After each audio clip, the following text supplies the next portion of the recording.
Hello my friends, I'd like to show you some details about my FPV racing ground station.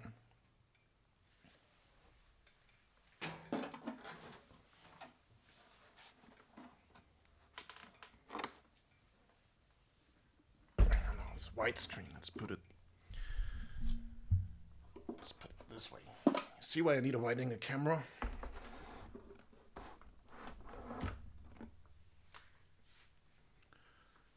So this thing here, can you see me?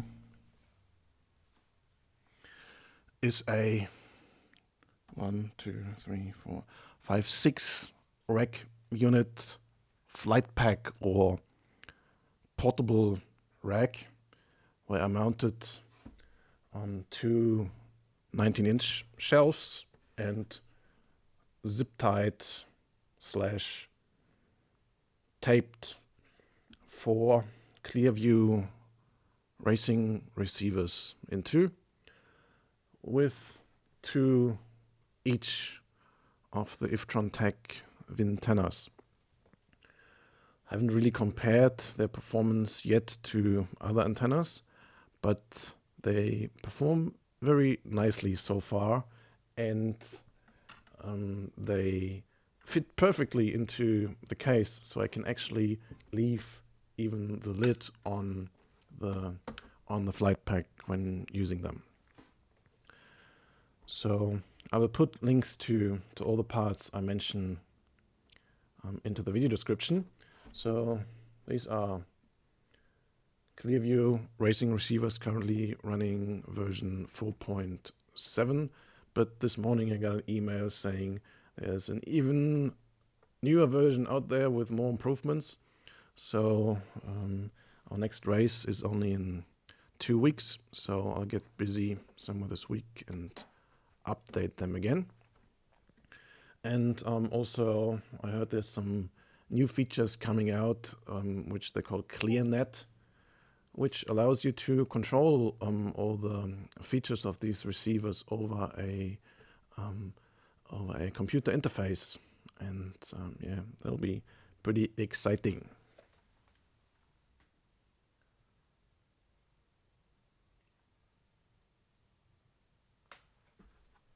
So the output of the receivers goes into, there's 2 outputs. There's each of these receivers has 2 video outputs, and one of them, that's why it's a bit difficult to show this way, but yeah, here's basically a wire loom hanging out there, which when I use them, I pull this all out. This is one output each of the receivers, and they go directly into the pilot's video goggles.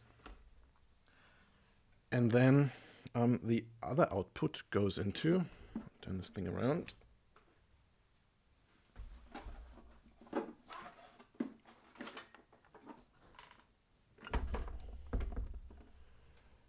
goes into, on top here, I have 4 analog to digital video converters, or to be more specific, CVBS to SDI converters. They're usually quite expensive, and I've gone the cheap route on them. I think they're from a company called V-Star, but there's lots of other who just have the same thing and print a different name on it. I think they cost around $50-60 each, and they take one either analog signal or a VGA signal in, and they spit out 2 SDI signals each. So currently you see only one of them connected, but in operation I'll actually have 2 of them, both of them connected. And there's also a little button which is very important because it allows you to switch the video format, which is a very important thing if you actually want to start something afterwards with the video, that you get the right format which your recorder or video mixer understands. So the currently not connected outputs will go into the video mixer, what I'm also currently using to record this video.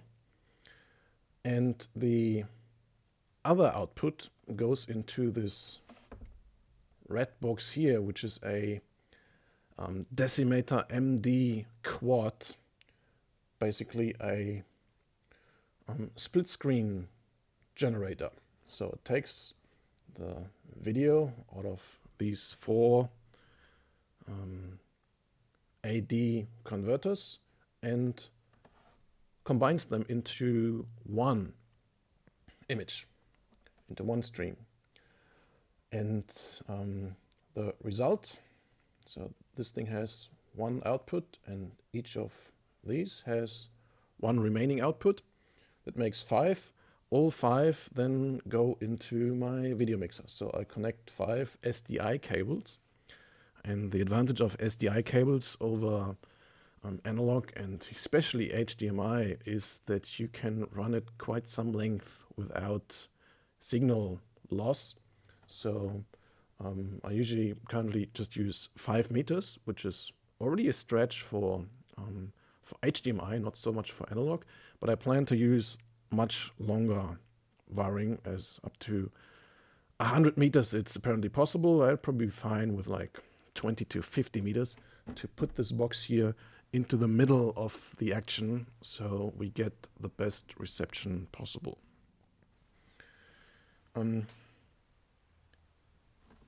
You can probably also cheap out on this part here. So this little red box made by an Australian company called Decimator has cost me over $1,000.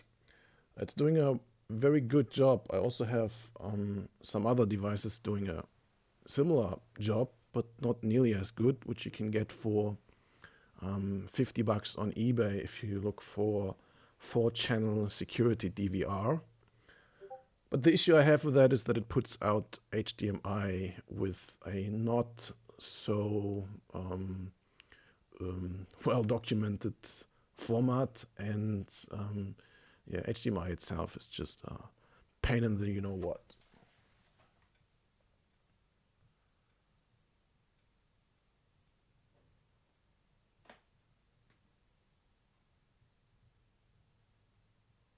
So,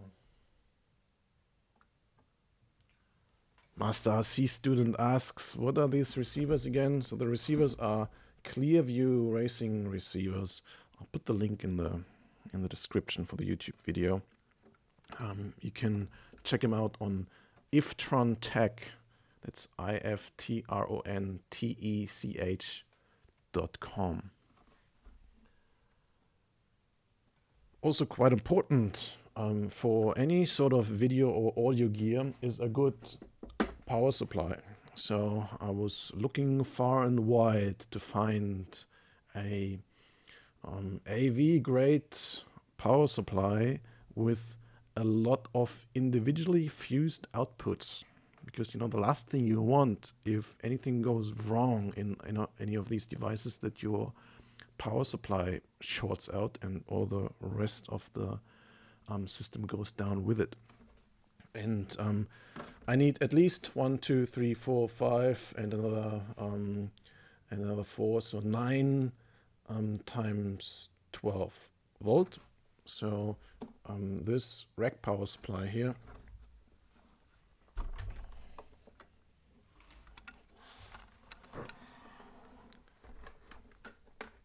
has over here a terminal where you can just screw your power leads into, so you don't have to muck around with connectors on that side.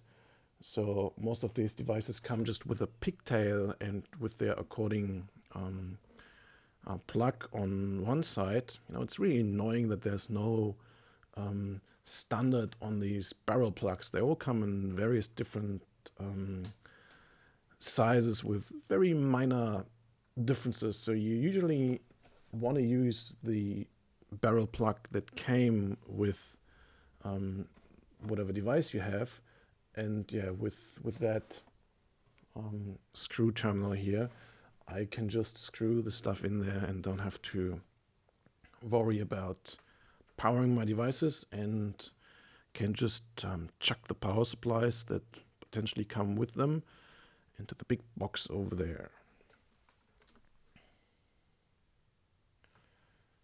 So yeah, I think that's it to the receiver side of things. So this whole box then sits on the sideline, or ideally in the future right in the middle of the track.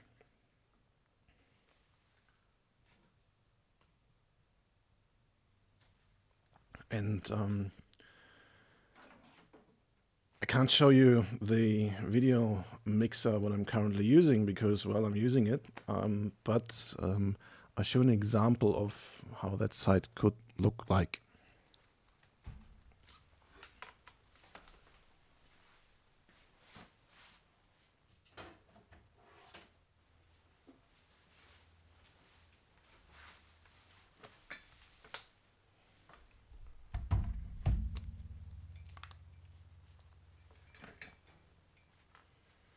Yeah, maybe raising it up could be could help, but yeah, so far I don't want to raise it up on some bit rates. This thing is heavy, and if it falls down, damage will be done. This here is an example of a video mixer.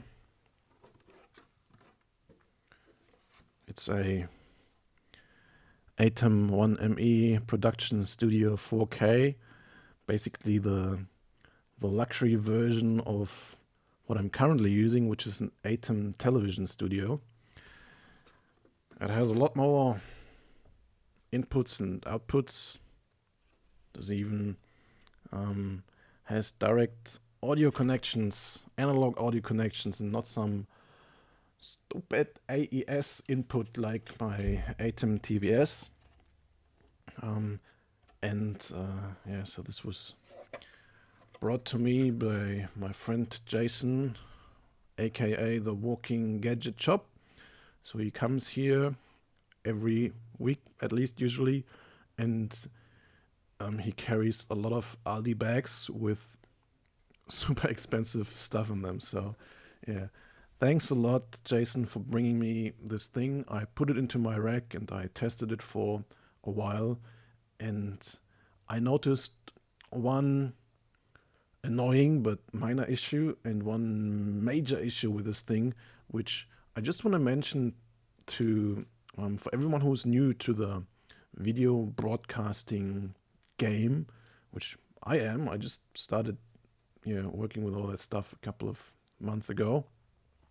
One of the banes of that endeavor is video format.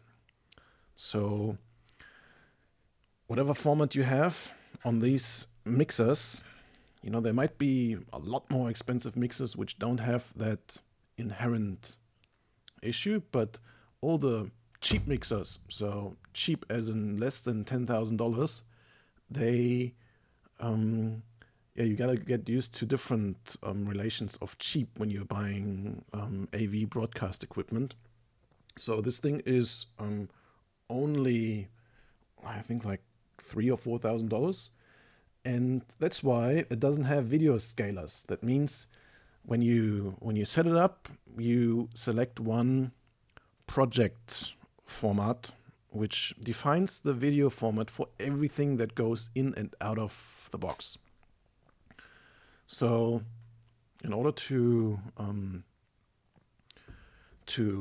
process the low-res analog video what we get from our FPV cameras, we don't need any more than 720p. So that's why I thought, let's just use 720p so we don't waste bandwidth and storage while streaming or recording it. And so there's a couple of different options. You can, in theory, use 720p 25 frames, 30 frames, 50 frames, 59.94 frames. Whoever came up with that, I don't know. And 60 frames. Or you can also, well, in theory, have higher frame rates.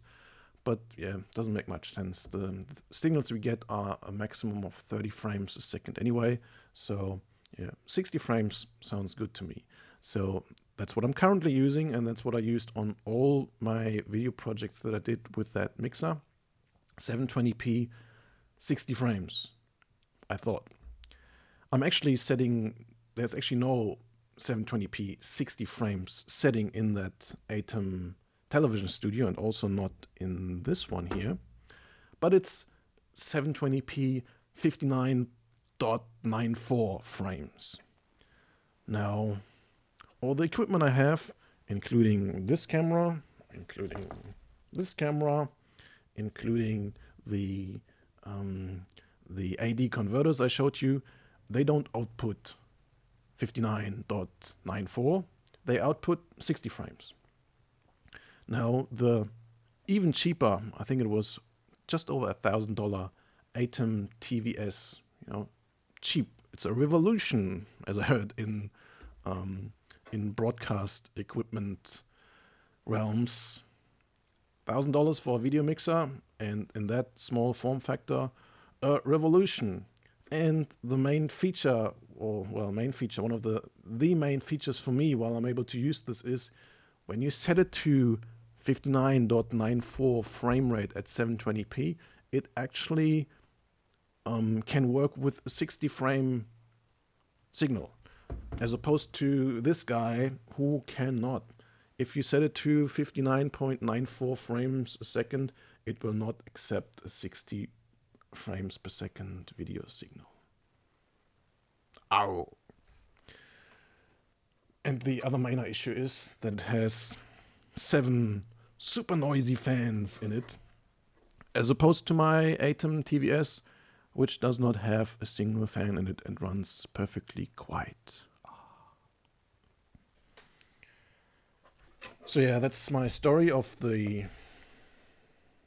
1ME Production Studio 4K. Jason, please take it home again.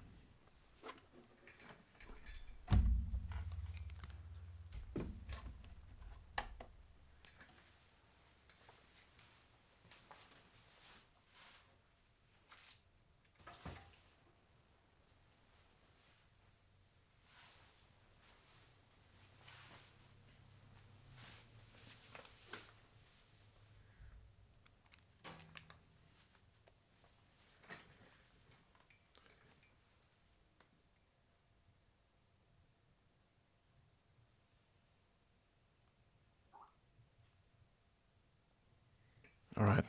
Any more questions on that stuff? Please ask them now. I plan to make a timely finish to this episode. Yeah, one last thing. Last piece of nice equipment. Not sure. Is the cable long enough? Come on, a little bit longer. A little bit longer. Come on over here. It's a... Sorry, I can't turn it around.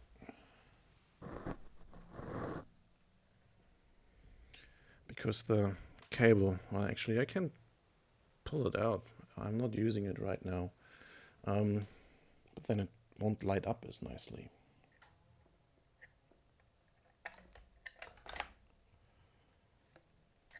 One of the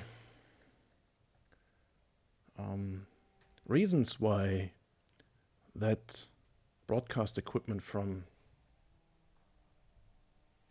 Blackmagic, including the Atom TVS, is that cheap, is that it doesn't come with a broadcast panel, as in, you know, the large things you see on any broadcast engineer's workplace with 100 different buttons and sliders and joysticks. I think the broadcast panel to the ATEM series is the size of my desk and costs, I don't know exactly, I think $6,000 or $7,000. There's a company called Skarhoy, somewhere in Scandinavia. I forgot which country. They have a funny dude who makes explainer videos about their stuff.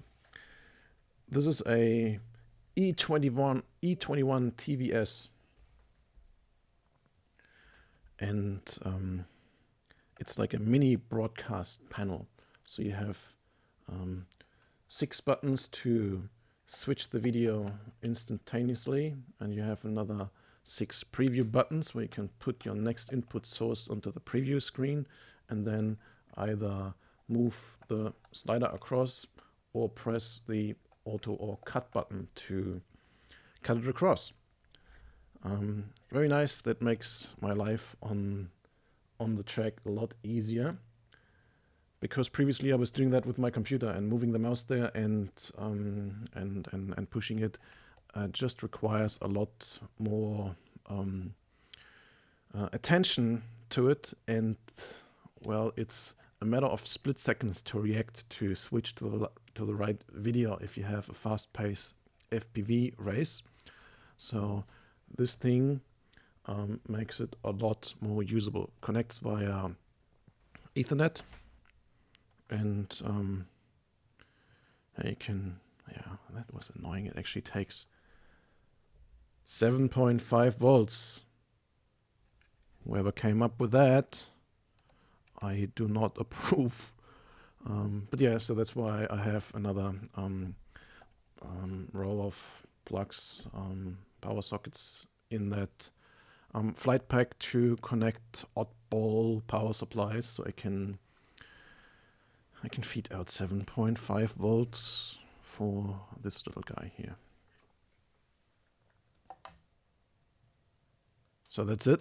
That was my little rundown on the ultimate FPV ground station. If you have any more questions, post them in the comment section below.